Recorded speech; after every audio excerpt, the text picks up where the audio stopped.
붉은 불빛이 강가를 핫고 있었어요. 밤인데도 대장간은 멈추지 않았죠. 풀무가 숨을 토할 때마다 쇠물이 번쩍였고 망치 소리가 골짜기를 꽉 채웠거든요. 사람들은 그 불을 보면서도 두려워했어요. 이 불이 곧 돈이고 무기고 약속이었으니까요. 그런데 이상하잖아요. 이렇게 철이 넘치고 바닷길까지 쥔 땅이 왜 삼국의 이름표 안에 못 들어갔을까요? 왜 가야는 늘 중간에서 흔들리는 존재로 남았을까요? 힘이 없어서였을까요? 아니면 너무 많은 힘을 다른 방식으로 쓰고 있었던 걸까요? 철을 가진 나라가 전쟁에서만 강해지는 건 아니잖아요. 지난 시간에 광개토대왕의 정복전쟁을 따라갔는데요. 그 거대한 군대가 남쪽으로 내려오던 길목에 딱 한 덩어리로 뭉치지 않은 나라들이 있었어요. 낙동강을 따라 성읍들이 이어지고 바다로는 배가 나가고 산에서는 광석이 나왔죠. 이곳이 가야였어요. 한 번에 하나의 왕이 지배하는 나라가 아니라 여러 나라가 느슨하게 손을 잡은 연맹이었거든요. 그러니까 전쟁이 터지면 더 복잡해졌어요. 누구는 싸우고 누구는 버티고 누구는 거래를 계속했으니까요. 가야의 진짜 무기는 칼끝만이 아니었어요. 철 그 자체였죠. 철은 창이 되고 갑옷이 되지만 동시에 물건을 사고 파는 값이 되기도 했거든요. 이 땅에서 철은 그냥 자원이 아니라 말 그대로 움직이는 권력이었어요. 철이 쏟아져 나오면 주변 나라들은 그 철을 원하게 돼요. 그러면 길이 생기고 길이 생기면 사람이 오가고 사람은 소식을 데려오죠. 가야는 그 흐름 한가운데에 서 있었던 거예요. 그래서 오늘 이야기는 전투 장면만으로 끝나지 않아요. 철이 어떻게 나라를 키웠는지, 그리고 그 철이 왜 결국 나라를 지키지 못했는지까지 가야 하거든요. 여기서 지면 끝이었어요. 가야가 무너지면 낙동강과 바닷길의 주인이 바뀌고 신라와 백제의 숨쉬는 방식도 달라지니까요. 삼국의 판도가 굳어지는 과정에서 가야는 그냥 사라진 이름이 아니라 마지막까지 저울추를 흔든 존재였죠. 근데 더 궁금한 부분이 있어요. 가야는 하나의 나라가 아니라 연맹이었잖아요. 연맹이면 중심이 있어야 해요. 누가 맹주였고 왜 바뀌었을까요? 초반에는 김해 쪽이 힘을 잡았다가 나중엔 고령 쪽이 치고 올라오거든요. 같은 가야인데 중심이 옮겨갔다는 건 단순한 왕교체가 아니에요. 철의 길이 바뀌고 외교의 방향이 바뀌고 전쟁의 압력도 달라졌다는 뜻이죠. 오늘은 이렇게 갈 거예요. 먼저 낙동강 하류김해의 금관가야가 어떻게 철과 바닷길로 맹주가 됐는지부터 잡을게요. 그리고 그 맹주가 왜 흔들렸는지, 광개토대왕의 남정이 가야에 어떤 균열을 냈는지도 이어서 보게 돼요. 마지막으로 무대는 북쪽 고령으로 넘어가요. 대가야가 어떻게 다시 연맹의 중심을 움켜쥐었는지, 그리고 그 선택들이 신라와의 마지막 승부로 어떻게 이어졌는지까지요. 불은 계속 타고 있었어요. 문제는 그 불이 누구의 손에 들려 있었느냐였죠. 가야의 철은 세상을 움직였는데 정작 가야는 어디로 움직이게 될까요? 다음 장면에서 그 불을 둘러싼 거래가 시작돼요. 파도가 낮게 깔린 낙동강 하류였어요. 김해 앞바다는 잔잔했는데 그 잔잔함이 오히려 무서웠죠. 배는 조용히 드나들고 창고는 묵묵히 채워지고 그 사이에서 철이 돈처럼 굴러다녔거든요. 불을 진 쪽이 싸움을 고르는 게 아니라 싸움이 불을 진 쪽을 찾아오는 순간이었어요. 그때 한반도 남쪽 판도는 단순하지 않았어요. 서쪽에는 백제가 한강을 붙잡고 있었고 동쪽에는 신라가 아직 완전히 커지기 전에 불안한 몸집으로 버티고 있었죠. 북쪽에는 고구려가 숨을 고르다가 한 번씩 크게 내려찍는 힘을 갖고 있었고 바다 건너에는 왜가 늘 눈을 반짝였어요. 이 사이에 낙동강 유역의 작은 나라들이 서로 어깨를 맞대고 있었는데 그 묶음이 바로 가야였던 거예요. 가야는 하나의 왕국처럼 보이기도 하지만 실제로는 여러 나라가 느슨하게 연결된 연맹에 가까웠죠. 각자 땅이 다르고 이해관계도 달랐거든요. 그래서 누가 중심이냐가 늘 문제였어요. 중심이 바뀐다는 건 말 그대로 물길이 바뀌는 거였고 철이 흘러가는 방향이 달라진다는 뜻이었죠. 그러면 주변 나라들이 갑자기 친절해지거나 반대로 갑자기 칼을 갈기 시작했어요. 김해의 금관가야가 먼저 앞서 나간 이유는 간단했어요. 철이 많았고 바닷길이 가까웠거든요. 철은 무기였고 농기구였고 거래의 기준이었죠. 논을 넓히려면 쇠가 필요했고 성을 지키려면 쇠가 필요했어요. 그러니 철을 준 쪽이 말값을 정하게 됐고 그 말값이 곧 정치가 됐던 거예요. 김해는 위치가 절묘했어요. 낙동강이 열어주는 내륙길과 바다가 열어주는 바깥길이 한 점에서 만났죠.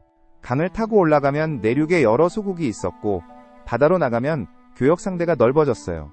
물길이 곧 외교였고 항구가 곧 회의장이었거든요. 그래서 금관가야는 밖으로는 교역을 벌리고 안으로는 주변 소국들을 묶어 세우는 방식으로 맹주 자리를 굳혀갔어요. 그 힘은 눈에 보이는 형태로도 드러났어요. 김해 일대 무덤들이 갑자기 커지고 부장품이 많아지고 권력이 한쪽으로 모이는 흔적이 선명해졌죠. 이런 변화는 이제부터는 각자 도생이 아니라 누군가가 위에 서는 질서가 생겼다는 신호였어요. 맹주는 말로만 맹주가 되는 게 아니잖아요. 사람을 움직이고 물자를 모으고 필요하면 억누를 수 있어야 했죠. 그런데 금관가야의 방식은 칼만으로 굴린 게 아니었어요. 오히려 거래가 먼저였죠. 철을 내주고 곡식과 소금과 비단 같은 걸 들여오면서 주변 소국들이 김해를 통하면 편하다고 느끼게 만들었거든요. 편하다는 건 의존하게 된다는 뜻이에요. 어느 순간부터는 김해를 건너뛰면 손해가 나기 시작했죠. 하지만 이 구조에는 치명적인 약점이 있었어요. 철과 바닷길에 기대는 나라는 길이 막히는 순간부터 흔들리거든요. 바람이 바뀌고 해적이 늘고 누군가 항로를 위협하면 경제가 먼저 깨져요. 그리고 경제가 깨지면 맹주의 권위도 같이 깨지죠. 금관가야는 강했고 동시에 위험한 균형 위에 서 있었던 셈이에요. 이쯤에서 궁금한 부분이 있어요. 철을 가진 김해가 그렇게 유리했다면 왜 중심이 끝까지 김해에 남지 않았을까요? 답은 철이 많다는 사실 하나로는 설명이 안 돼요. 철이 많으면 주변이 가만히 두지 않거든요. 백제는 한강을 지키느라 늘 병력이 필요했고 신라는 동쪽에서 버티려면 무기가 필요했죠. 왜는 바다를 건너오며 철을 원했고 고구려는 남쪽이 서로 엉켜 싸우는 틈을 놓치지 않았어요. 금관가야는 거래로 먹고 살았지만 동시에 거래 때문에 표적이 됐던 거예요. 여기서 고구려가 등장해요. 광개토대왕 시기의 남쪽 전쟁은 단순한 원정이 아니었죠. 고구려는 남쪽을 완전히 지배하려고 내려온 게 아니라 남쪽의 힘의 균형을 자기에게 유리하게 뒤틀어 놓으려 했어요. 한쪽이 너무 강해지면 그쪽이 북쪽을 신경 쓰기 시작하잖아요. 그러니 남쪽을 흔들어 놓는 것 자체가 전략이었죠. 당시 남쪽은 백제와 신라가 서로 밀고 당기며 버티는 중이었어요. 신라는 압박을 받았고 백제도 한번 삐끗하면 연쇄적으로 무너질 수 있었죠. 그 틈에 고구려가 내려오면 어떤 일이 벌어지냐면 남쪽 나라들은 누구 편에 설지부터 다시 계산하게 돼요. 그러면 연맹체인 가야는 더 취약해지죠. 연맹은 원래 계산에 약하거든요. 계산이 많아지면 각자 살 길을 찾기 시작하니까요. 가야 내부에서도 균열의 씨앗은 이미 있었어요. 금관가야가 바다와 하류를 장악했다면 내륙 쪽은 다른 방식으로 살아야 했죠. 농업 기반이 더 단단한 곳도 있었고 산지 철광을 붙잡은 곳도 있었어요. 시간이 갈수록 김해를 통해야 한다는 질서가 김해를 거치면 우리가 손해다 라는 불만으로 바뀌기 시작했을 거예요. 맹주가 오래 가려면 이 불만을 눌러야 하는데 그때는 외부 압력까지 동시에 밀려오고 있었죠. 광개토대왕의 남정이 결정타가 된 이유도 여기 있어요. 고구려의 군대가 남쪽으로 내려오면 그 자체로 길이 막혀요. 물자 이동이 흔들리고 약속했던 교역이 끊기고 누군가는 약속을 지키지 못하게 되죠. 그러면 신뢰로 굴러가던 거래가 먼저 깨져요. 금관가야가 쌓아올린 힘의 바닥에는 결국 신뢰가 있었는데 전쟁은 그 바닥을 불태워버렸던 거예요. 전쟁은 또 다른 선택을 강요했어요. 어느 편에 서느냐, 누구에게 길을 열어주느냐, 누구에게 철을 더 내주느냐, 같은 질문이 매일같이 떨어졌죠. 가야는 한 목소리를 내기 어려웠고 그 틈을 주변 강국들이 파고들었어요. 백제는 자기 편을 만들려 했고 신라는 살기 위해 손을 뻗었고 고구려는 남쪽을 한번 휘저어 놓고 돌아갈 생각이었죠. 그 사이에서 금관가야는 맹주로서 결정을 내려야 했는데 결정이 곧 원망이 되는 구조였어요. 그러는 동안 북쪽 내륙 고령 쪽은 다른 리듬으로 움직이고 있었어요. 바다를 장악한 김해가 흔들리면 내륙은 기회를 잡을 수 있거든요. 고령은 낙동강 중상류와 내륙 길목을 끼고 있었고 주변 산지에 철자원도 개발할 수 있었죠. 바닷길이 막히면 강길과 육로가 중요해져요. 그때부터는 누가 항구를 가졌냐보다 누가 내륙을 묶을 수 있냐가 더 큰 힘이 되거든요. 대가야는 바로 그 순간을 놓치지 않았어요. 철을 만들고 농업 생산을 키우고 주변을 정리하면서 더 단단한 국가 형태로 나아갔죠. 금관가야가 교역의 허브였다면 대가야는 내륙의 질서를 설계하는 쪽에 가까웠어요. 연맹의 중심이 옮겨간다는 말은 가야가 바다의 시대에서 내륙의 시대로 체질을 바꾸기 시작했다는 뜻이기도 했던 거예요. 물론 이 변화가 하루아침에 일어난 건 아니었죠. 금관가야는 여전히 이름이 있었고 사람들도 남아있었어요.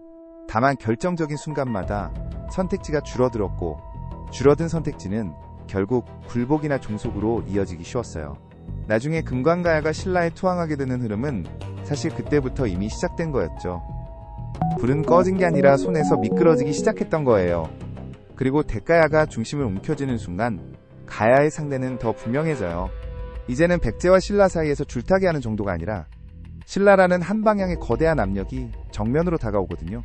내륙을 장악한 대가야는 버틸 수 있는 체력을 얻었지만 동시에 도망칠 바닷길을 잃은 셈이기도 했죠. 강해지는 방식이 곧 위험해지는 방식이었어요. 그 불을 둘러싼 거래는 결국 전쟁으로 바뀌게 돼요. 김해의 항구에서 시작된 철의 흐름이 고령의 산지로 옮겨붙으면서 가야 전체의 운명도 방향을 틀었죠. 이제 남은 건 하나예요. 대가야는 그 불을 어떤 값으로 지키려 했을까요? 다음 장면에서 고령이 선택한 동맹과 배신의 계산이 본격적으로 굴러가기 시작해요. 고령의 새벽 공기가 무거웠어요. 산 아래 재련터에서 밤새 피운 불이 아직 붉게 숨쉬고 있었거든요. 왜 굳이 이 불을 지키려고 대가야는 전쟁 쪽으로 몸을 틀었을까요? 대가야가 가진 힘은 단순히 군사 숫자가 아니었어요. 불을 먹고 자라는 쇠, 그러니까 철이었죠. 철은 무기이면서 동시에 돈이었고 약속이었고 협박이기도 했어요. 한 덩이 철이 창이 되고 창이 국경을 바꾸잖아요. 고령은 그걸 누구보다 잘 알고 있었던 거예요. 문제는 철이 많아질수록 누가 그 철을 쓸지가 더 무서운 질문이 됐다는 거였죠. 신라는 내륙을 잡고 있었고 길을 잡는 나라였어요. 길을 잡는 나라는 결국 사람과 물자를 통제하게 되거든요. 고령에서 만든 철이 바다로 빠져나가려면 산을 넘어 길을 지나야 했는데요. 그 길의 끝에는 점점 더 단단해지는 신라가 서 있었어요. 그러니까 대가야의 선택지는 깔끔했어요. 신라의 압력에 눌려 철을 빼앗기듯 내주느냐, 아니면 먼저 판을 흔들어서 철의 흐름을 자기 손에 다시 쥐느냐였죠. 이때부터 고령의 외교는 예쁜 말이 아니라 계산서가 돼요. 누가 더 필요한가? 누가 더 위협적인가? 그리고 누가 먼저 칼을 뽑을 것인가? 대가야는 그 질문을 매일같이 굴렸던 거예요. 대가야의 사신이 움직였어요. 산길을 넘어 서쪽으로도 동쪽으로도 발을 뻗었죠. 백제 쪽에는 이런 말이 통했을 거예요. 신라가 길을 장악하면 백제의 남쪽 숨통도 조여온다고요. 신라 쪽에는 또 다른 말이 필요했겠죠. 대가야가 철을 안정적으로 대줄 테니 대신 고령의 자리를 인정해달라고요. 말은 달라도 핵심은 하나였어요. 대가야는 철의 주인으로 대우받고 싶었던 거예요. 그런데 이 계산이 생각처럼 간단하지 않았어요. 백제는 신라를 견제하고 싶어 했고 신라는 대가야를 자기 질서 안으로 넣고 싶어 했거든요. 둘 다 대가야를 필요로 했지만 동시에 대가야가 커지는 건 원치 않았죠. 필요한데 키우기는 싫은 존재, 그게 제일 위험한 처지잖아요. 고령의 왕과 귀족들은 결국 결론을 내렸어요. 철을 지키려면 철을 흘려보낼 길부터 바꿔야 한다는 거였죠. 길을 바꾸는 방법은 하나예요. 길 위에 성과 고개를 잡는 거요. 전쟁은 멀리 있는 대국과의 한판이 아니라 바로 옆 고을에 고개 하나를 두고 시작되는 법이거든요. 그때부터 대가야의 군대는 산을 탔어요. 평지에서 대열을 갖추는 군대가 아니라 고개를 끼고 움직이는 군대였죠. 철로 만든 갑옷과 무기는 여기서 빛이 나요. 짧은 교전, 빠른 돌격 성문 앞에서의 압박. 철이 많다는 건 싸움이 길어져도 버틸 여력이 있다는 뜻이니까요. 전선이 조금씩 동쪽으로 밀렸어요. 신라의 시선이 고령 쪽으로 더 자주 돌아가기 시작했죠. 신라 입장에선 불편했을 거예요. 대가야가 스스로를 연맹의 중심으로 굳히는 순간 낙동강 서쪽이 하나의 덩어리로 움직일 수 있잖아요. 그 덩어리가 백제와 손을 잡아버리면 신라는 내륙에서 바다로 나가는 길이 더 좁아져요. 그러니 신라는 가만히 있을 수가 없었죠. 이상한 점이 있었거든요. 신라는 대가야를 당장 무너뜨릴 힘이 있었는데도 처음부터 전면전으로 밀어붙이지 않았어요. 왜 그랬을까요? 신라는 서두르지 않았어요. 대신 묶는 쪽을 택했죠. 주변의 작은 나라들 대가야, 주변에 붙어있던 가야의 여러 세력들을 하나씩 흔들기 시작했어요. 약속을 던지고 혼인을 엮고 때로는 위협을 곁들였겠죠. 대가야 한가운데를 치기보다 대가야의 팔과 다리를 먼저 잡는 방식이었어요. 고령이 중심을 움켜쥐었다고 생각한 바로 그 순간 신라는 주변을 조여서 중심이 외롭게 만들었던 거예요. 대가야도 그걸 몰랐던 건 아니었어요. 그래서 더 급해졌죠. 연맹의 중심이 된다는 건 보호자가 된다는 뜻이기도 하거든요. 누군가가 흔들리면 붙잡아줘야 하고 누군가가 배신하려 하면 먼저 눈치채야 해요. 그런데 연맹은 군대처럼 명령이 곧바로 떨어지지 않아요. 각자의 이해가 먼저 움직이잖아요.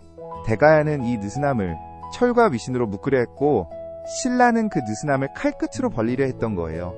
고령의 회의 자리에서는 말이 길어졌을 거예요. 신라와 정면으로 맞서면 길이 막힌다. 백제를 끌어들이면 신라가 더 빨리 온다. 그럼 신라와 손잡자. 손잡는 순간 철은 신라의 철이 된다. 이런 식으로요. 어느 쪽을 택해도 손해가 남는 계산이었죠. 그래도 대가야는 결단을 미뤄둘 수가 없었어요. 철은 창고에 쌓아두면 녹슬고 사람의 마음은 방치하면 떠나거든요. 결국 대가야는 밖의 동맹을 더 적극적으로 만지기 시작해요. 특히 백제와의 거리감이 조금씩 줄어들었죠. 신라를 견제하는데 백제만큼 확실한 카드가 또 없었으니까요. 여기서 대가야가 노린 건 단순한 군사 지원이 아니었어요. 백제와의 연결을 통해 철의 흐름을 다시 바다 쪽으로 열어두는 거였죠.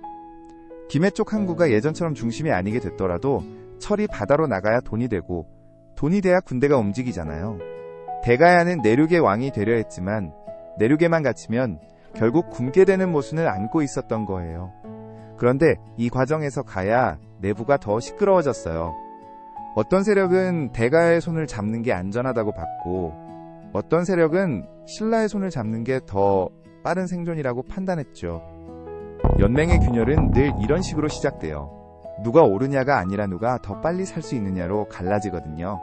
대가야는 그래서 더 강한 모습을 보여주려 했어요. 철을 더 찍어내고 무장을 더 갖추고 고분을 더 크게 만들고 의식을 더 화려하게 했겠죠. 힘이 있다는 걸 보여줘야 사람들이 붙어 있으니까요. 실제로 고령 일대 무덤에서 쏟아지는 철기들은 그 사회가 철을 얼마나 많이 다뤘는지 말해줘요. 철이 많았다는 건 대가야가 손에 쥔 카드가 분명했다는 뜻이었죠. 하지만 강한 모습을 보일수록 상대는 더 빨리 움직여요. 신라는 대가야가 백제와 가까워지는 흐름을 놓치지 않았을 거예요. 그리고 신라가 제일 잘하는 방식으로 답을 내놓죠. 한 번의 부수기가 아니라 하나씩 떼어내기요. 신라의 공격은 꼭 전면전이 아니었어요. 국경에 작은 충돌성 하나를 두고 벌어지는 다툼 길목에서의 압박 같은 것들이 쌓였죠. 이런 싸움은 기록에 크게 남지 않아도 사람들의 체감은 커요. 장사꾼이 길을 못 지나가고 철이 제때 못 나가고 곡식이 늦게 들어오면 그게 곧 정치불만이 되거든요. 중심이 됐다더니 왜 우리 삶이 더 불안해졌냐는 말이 나오기 시작하는 거예요. 대가야는 그 불만을 잠재우려면 성과를 보여줘야 했어요. 그래서 더 공격적으로 나가려 했겠죠. 주변을 단단히 묶고 신라의 손이 닿기 전에 먼저 끌어안는 방식으로요. 그런데 이건 동시에 위험한 도박이었어요. 끌어안으려다 팔이 부러질 수 있잖아요. 결정적 순간이 다가왔어요. 대가야가 연맹의 중심으로 서려는 그 자세 자체가 신라에게는 지금 아니면 늦는다는 신호가 됐거든요. 고령은 결국 한 가지를 받아들여야 했어요. 철의 왕국에서 철은 축복이면서 저주라는 점이었죠. 철이 있으니까 강해졌지만 철이 있으니까 더 큰 나라들이 눈을 떼지 못했어요. 철이 있으니까 동맹이 생겼지만 철이 있으니까 배신도 더 쉬워졌죠. 철을 주는 쪽이 권력을 쥐는 것 같아도 받는 쪽이 길을 주면 결국 목줄이 바뀌거든요. 그래서 대가야는 길을 놓고 싸우게 돼요. 누가 고개를 지키느냐, 누가 강을 건너느냐, 누가 성을 먼저 차지하느냐. 이 싸움은 단순한 영토 분쟁이 아니었어요.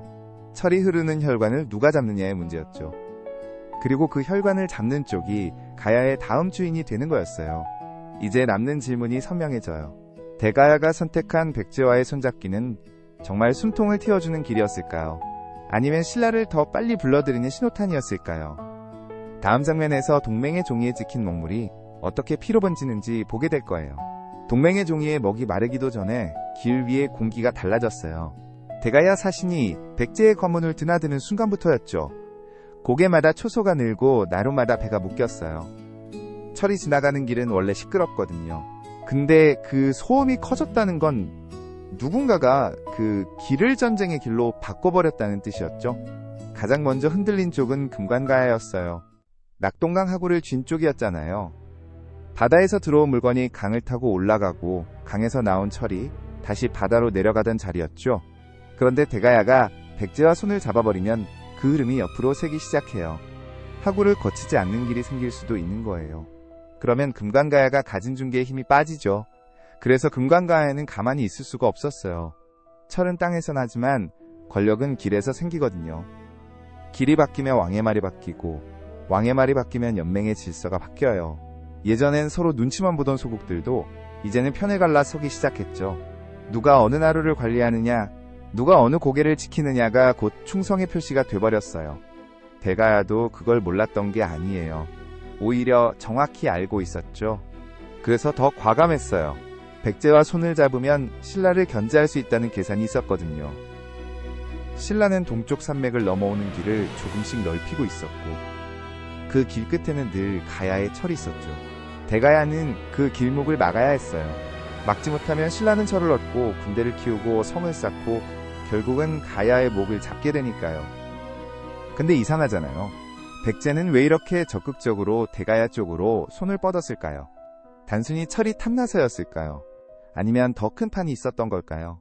백제 입장에서 가야는 철이면서 동시에 완충지대였어요.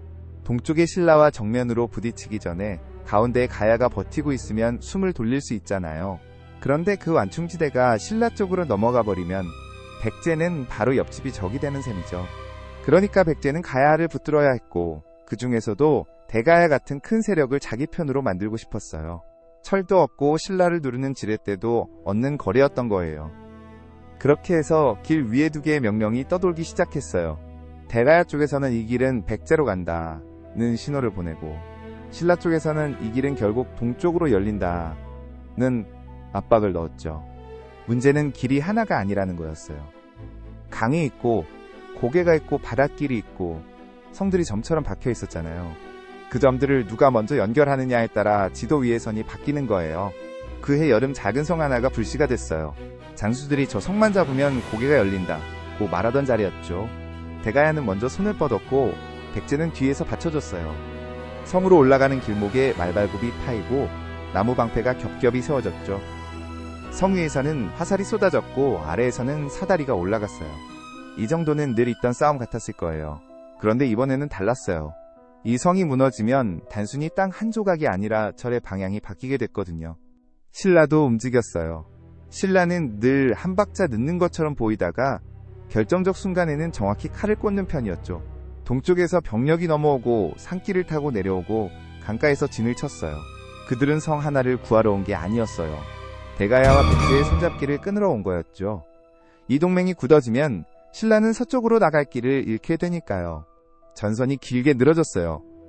성 하나를 두고 고개 하나를 두고 나루 하나를 두고 밤이면 횃불이 강에 비치고 낮이면 먼지가 하늘을 가렸죠. 대가야는 백제의 지원을 믿었고 백제는 대가야가 버텨주길 바랐어요. 서로가 서로를 필요로 했는데요. 이런 관계는 늘 불안해요. 한쪽이 조금만 더 버텨라고 말할 때 다른 쪽은 그 말이 끝나면 나를 버리는 거 아니야 라고 의심하거든요. 여기서 틀어졌거든요. 싸움이 길어지자 길이 아니라 사람이 먼저 마르기 시작했어요. 철을 실어 나르던 수레가 불량 수레로 바뀌고 대장장이의 망치 소리가 무기 소리로 바뀌었죠. 철이 돈이 되던 때는 평화였고 철이 피가 되기 시작하면 전쟁이에요. 대가야는 철을 팔아버티려 했지만 길이 막히면 팔 수도 없잖아요. 결국 철이 많다는 건 오래 버틸 수 있다는 장점이면서도 오래 싸워야 한다는 저주가 되기도 했어요. 그 사이 남쪽의 김해 쪽도 흔들렸어요. 금관가야의 무덤이 점점 커지고 왕의 권위가 세지는 흐름이 있었는데요. 그 힘의 바탕도 결국 철과 길이었죠. 그런데 북쪽에서 길이 흔들리면 남쪽도 안전하지 않아요. 강을 타고 올라오던 물자가 끊기고 바닷길로 나가던 배들이 돌아서기 시작했거든요. 금관가야는 선택을 강요받았어요. 대가야 쪽으로 붙을지 신라 쪽으로 기울지 아니면 백제와 직접 손을 잡을지요. 수상했어요. 가야는 연맹이라면서 왜 이렇게 서로를 견제하는데 더 바빴을까요? 같은 가야라는 이름 아래 왜 길을 놓고 서로 목을 조르기 시작했을까요? 답은 간단했어요. 연맹은 한 나라가 아니었거든요. 철이 연결해준 공동체였지 법과 군대가 하나인 국가가 아니었죠. 철이 잘 팔릴 때는 서로 웃으면서도 철이 막히는 순간에는 서로를 먼저 의심해요. 네가 길을 막았지. 네가 신라랑 몰래 거래했지. 이런 말이 성 안팎에서 퍼지기 시작하면 칼보다 더 무서운 게 돼요. 그리고 바로 그때 북쪽에서 소식이 내려왔어요. 고구려가 움직인다는 이야기였죠. 북쪽의 큰 나라가 남쪽으로 내려온다는 말은 단순한 원정 소문이 아니었어요. 남쪽의 질서가 흔들리면 북쪽은 그 틈을 놓치지 않거든요. 특히 바다로 이어지는 길목강, 하구철이 모이는 곳은 더더욱 그랬죠. 고구려가 남쪽까지 시선을 내렸다는 건 가야와 백제와 신라의 싸움이 지역전으로 끝나지 않을 거라는 뜻이었어요. 이 소문이 퍼지자 사람들의 계산이 바뀌었어요. 대가야는 백제를 더 꽉 잡으려 했고 백제는 신라보다 고구려를 더 의식하기 시작했죠. 신라는 오히려 냉정해졌어요. 북쪽이 내려오면 남쪽이 먼저 무너져야 자신이 살 수 있다고 봤거든요. 그래서 신라는 가야를 도와주는 척이 아니라 가야를 갈라놓는 칼을 꺼내들기 시작했어요. 그 칼은 전투만이 아니었어요. 혼인인질 교역, 약속, 말로 묻고 선물로 묻고 필요하면 칼로 끊는 방식이었죠. 신라는 길목의 작은 성주들에게 속삭였어요. 지금 대가야 편에 서면 백제가 이기든 지든 너는 끝이야. 이런 말이 퍼지면 성문은 밖에서 부수기 전에 안에서 먼저 열리거든요. 클라이맥스는 어느 비오는 날 밤에 찾아왔어요. 강물이 불어나 나루가 사라지고 고갯길이 진흙탕이 되던 때였죠. 대가야의 군은 성을 붙들고 있었고 백제의 지원대는 약속한 날짜를 넘기고 있었어요. 신라군은 강 아래쪽에서 조용히 진을 옮겼고 금관가야 쪽에서는 누가 누구 편인지 알 수 없는 배들이 떠다녔죠. 전장은 넓었는데 마음 둘 곳은 하나도 없었어요. 선택의 시간이었죠. 대가야는 결단해야 했어요. 이대로 성을 더 붙들고 버틸지 아니면 병력을 빼서 길목을 다시 정비할지요. 성을 잃으면 고개가 열리고 고개가 열리면 신라가 서쪽으로 밀고 들어와요. 하지만 병력을 고정시키면 다른 길목이 비어버리죠. 길은 하나가 아니니까 한 곳에 묶이면 다른 곳이 뚫리는 거예요. 대가야의 장수들은 말했어요. 백제가 올 거다. 그 말은 희망이면서도 스스로를 묶는 쇠사슬이었죠. 백제가 오지 않으면 끝이고 와도 이미 늦으면 끝이에요. 그래서 대가야는 더 과격한 선택을 해요. 성을 포기하지 않고 오히려 공격으로 판을 뒤집으려 했거든요. 밤을 타고 나가 신라의 보급선을 치고 나루를 불태워 강을 건너는 길을 끊어버리려 했어요. 비가 내리는 밤 군사들이 강가로 내려갔어요. 물살은 세고 발밑은 미끄럽고 횃불은 젖어 꺼지기 쉬웠죠. 그런데도 움직였어요. 지금 멈추면 내일 아침엔 신라의 깃발이 고개 위에 꽂힐 테니까요. 강 건너편에서 신라의 경계병이 소리를 질렀고 어둠 속에서 화살이 날아왔어요. 물리고 튀는 화살촉 소리가 들리면 그건 누군가가 강에 빠졌다는 뜻이었죠. 그 순간 뒤쪽에서 또 다른 불빛이 번졌어요. 대가야의 후방, 그러니까 길이 이어지는 마을 쪽이었죠. 누군가 불을 질렀어요. 신라의 기습이었을 수도 있고 내부의 배신이었을 수도 있어요. 중요한 건 결과였죠. 대가야의 군은 앞으로도 뒤로도 갈 수 없는 모양이 돼버렸거든요. 강을 건너려던 병력은 돌아서야 했고 성을 지키던 병력은 흔들렸어요. 전선이 한 덩어리가 아니라 조각조각 찢어지기 시작했죠. 바로 그때 백제의 지원대가 나타났어요. 늦었지만 안 온 건 아니었죠. 깃발이 보이고 북소리가 들리자 대가야 쪽은 숨이 돌아오는 듯했어요. 이제 된다는 말이 퍼졌거든요. 그런데 문제는 백제군이 어디로 들어오느냐였어요. 성을 향해 곧장 들어오면 신라군과 정면 충돌이고 길목을 돌아 들어오면 대가야의 후방을 정리할 수 있죠. 둘 중 하나를 택해야 했어요. 백제는 길목을 택했어요. 성을 구하는 것보다 길을 확보하는 게 더 중요했거든요. 대가야는 그 순간 알았어요. 동맹은 성을 지켜주지 않을 수도 있다는 걸요. 백제의 판단은 냉정했고 군사적으로는 맞았을지 몰라요. 하지만 전쟁은 계산만으로 굴러가지 않잖아요. 대가야의 군은 성 위에서 그 깃발을 보면서도 마음 한쪽이 무너졌어요. 우리를 위해 달려온 게 아니구나. 이 감정이 퍼지는 순간 성벽은 돌이 아니라 종이가 돼요. 신라는 그 틈을 놓치지 않았죠. 새벽이 오기 직전 성 아래에서 함성이 터졌어요. 사다리가 다시 올라가고 성문 쪽에서 불이 붙었어요. 안에서 문을 열어준 사람이 있었을 거예요. 이런 대목은 늘 말이 많지만 전쟁에서 배신은 특별한 사건이 아니에요. 살아남으려는 선택이 모이면 그게 배신처럼 보일 뿐이죠. 성문이 열리고 신라군이 밀려들었어요. 대가야의 병력은 뒤로 물러났고 백제군은 길목을 잡은 채 상황을 지켜봤죠. 성이 넘어가던 순간 대가야가 잃은 건 돌담이 아니었어요. 길의 주도권이었죠. 고개가 열리면 신라는 서쪽으로 발을 디딜 수 있어요. 그리고 한 번 발을 디디면 다음은 나루고 그 다음은 시장이고 그 다음은 철창고예요. 신라는 그렇게 한 걸음씩 들어오는 나라였죠. 한꺼번에 삼키지 않아요. 대신 절대 놓지 않아요. 그 여파는 금관가야 쪽으로도 번졌어요. 북쪽에서 길이 열리면 남쪽하고는 더 불안해지거든요. 고구려가 남쪽까지 내려왔던 기억이 남아있는 상황에서 신라가 서쪽으로 길을 트면 판이 커져요. 금관가야는 더 이상 바다의 문만으로 버틸 수 없게 됐죠. 바다로 나가려면 육지의 길도 안전해야 하잖아요. 결국 금관가야는 점점 선택지가 줄어들어요. 누구와 붙어야 살아남는지 계산이 아니라 생존의 문제로 바뀌기 시작했거든요. 대가야도 달라졌어요.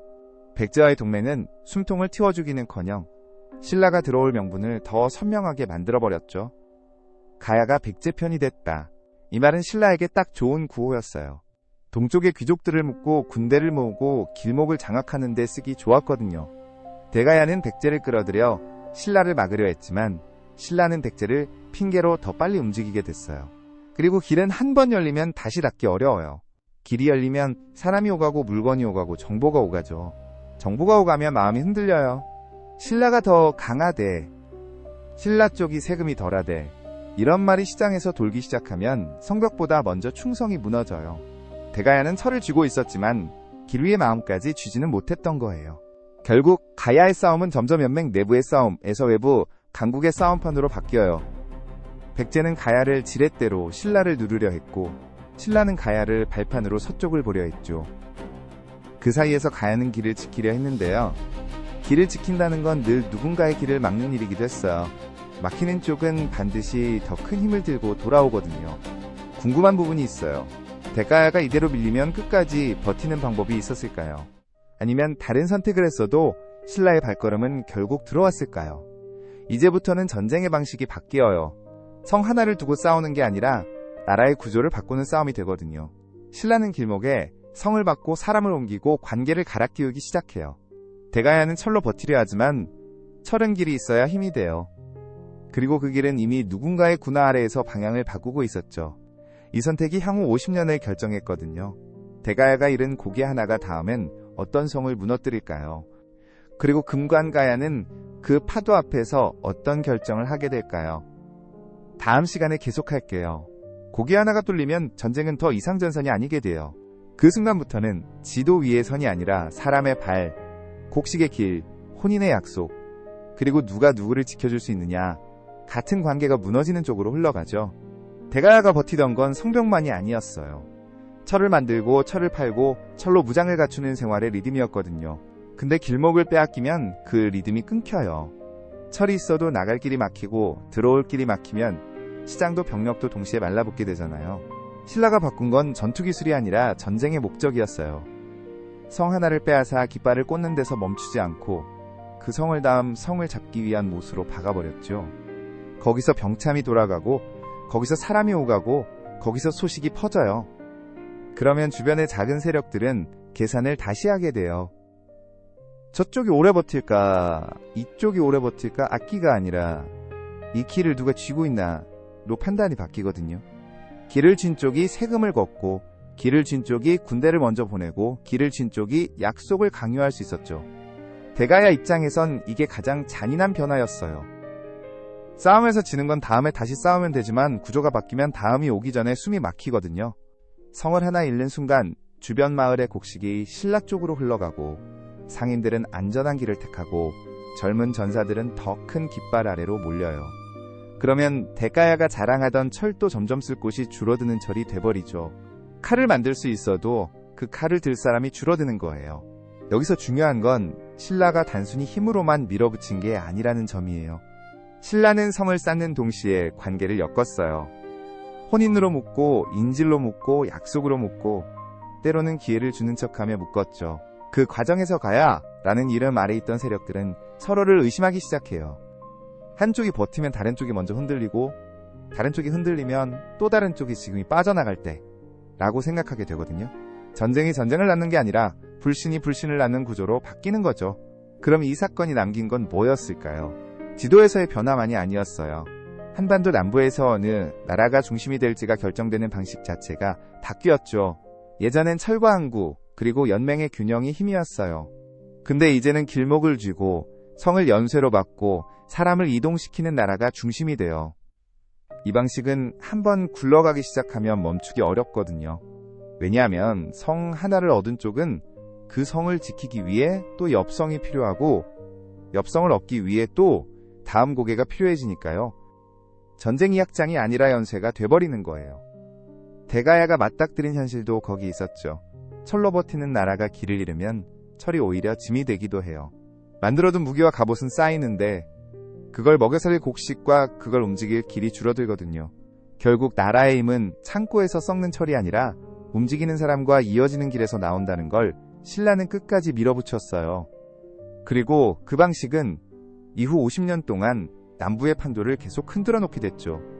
근데 이상하잖아요. 대가야가 정말로 다른 선택을 할 수는 없었을까요?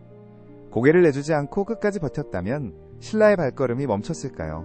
아니면 신라는 다른 길을 찾아 결국 같은 결과를 만들었을까요? 여기서 생각해 볼 게 하나 더 있어요. 대가야의 철은 분명 강력했는데 왜 철의 힘있길의 힘을 이기지 못했을까요? 단순히 군사력이 약해서가 아니라 철이 작동하는 조건이 바뀌었기 때문 아니었을까요? 또 하나 궁금한 부분이 있어요. 금관가야는 이 흐름을 보면서 어떤 계산을 했을까요? 대가야가 고개에서 밀리는 걸 보고도 다음은 우리 차례 라고 느꼈을까요? 아니면 지금이 협상할 때 라고 생각했을까요? 연맹이라는 건 원래 서로를 지켜주는 이름인데요. 위기 앞에선 그 이름이 가장 먼저 갈라지기도 하잖아요. 누가 먼저 손을 내밀고 누가 먼저 등을 돌렸는지에 따라 살아남는 방식이 달라져요. 그 선택이 단지 한 나라의 생존이 아니라 남부 전체의 권력 구조를 바꾸는 스위치가 되기도 했죠. 그리고 신라도 마냥 편한 건 아니었어요. 길목을 잡았다는 건 그 길목을 계속 지켜야 한다는 뜻이거든요. 성을 박아놓으면 그 성은 병력을 먹고 곡식을 먹고 정치적 책임을 먹어요. 그 부담을 감당하려면 더 많은 땅, 더 많은 사람, 더 많은 세금이 필요해지죠. 그래서 신라는 더 앞으로 나갈 수밖에 없었어요. 멈추면 그동안 쌓아올린 연세가 끊기니까요. 그러니까 이 싸움은 누가 더 강한가가 아니라 누가 더 멈출 수 없는 구조를 만들었나의 싸움이기도 했던 거예요. 이제 시선을 확 바꿔볼게요. 남쪽의 고개와 성에서 벌어지던 이 연쇄 전쟁과는 전혀 다른 곳 훨씬 더 거칠고 더 차가운 전장이 있어요. 강이 전장이 되고 물살이 병기가 되고 한 번의 판단이 수만의 목숨을 갈라놓는 곳이죠. 신라와 가야의 싸움이기를 누가 쥐느냐의 문제였다면 다음 이야기는 살아 돌아갈 길이 있느냐가 걸린 싸움이에요. 수나라가 밀려와요. 숫자와 물자 그리고 제국의 자존심을 한꺼번에 들이밀죠. 고구려는 버텨야 했어요. 여기서 밀리면 끝이었거든요. 근데 정면으로 받아치면 그건 상대가 원하는 싸움이 돼요. 그래서 한 사람이 전쟁의 규칙을 바꿔요. 칼이 아니라 시간을 쓰고 성이 아니라 강을 쓰는 방식으로요. 을지문덕이 그걸 해내죠. 찰수대첩은 단순히 이겼다로 끝나는 이야기가 아니에요. 왜 그 강에서, 왜 그 순간에 왜 그 방식이었는지가 핵심이거든요. 수나라의 군대는 왜 그렇게 깊이 들어왔을까요? 고구려는 왜 일부러 물러나는 듯 보였을까요? 그리고 결정적인 순간 그 물살은 정말 우연이었을까요? 아니면 오래 준비된 계산이었을까요? 다음 화에서는 을지문덕이 어떻게 제국의 속도를 빼앗았는지, 그리고 살수에서 어떤 선택이 승패를 갈랐는지 따라가게 될 거예요. 전쟁에서 가장 무서운 건 칼이 아니라 돌아갈 수 없게 만드는 판단이잖아요. 을지문덕은 그걸 상대에게 떠넘겼어요. 수나라가 스스로 되돌아갈 길을 끊게 만들었거든요. 그날 강가에서 수십만의 발걸음이 한 방향으로만 몰릴 때 고구려는 뭘 보고 있었을까요? 다음 시간에 계속할게요.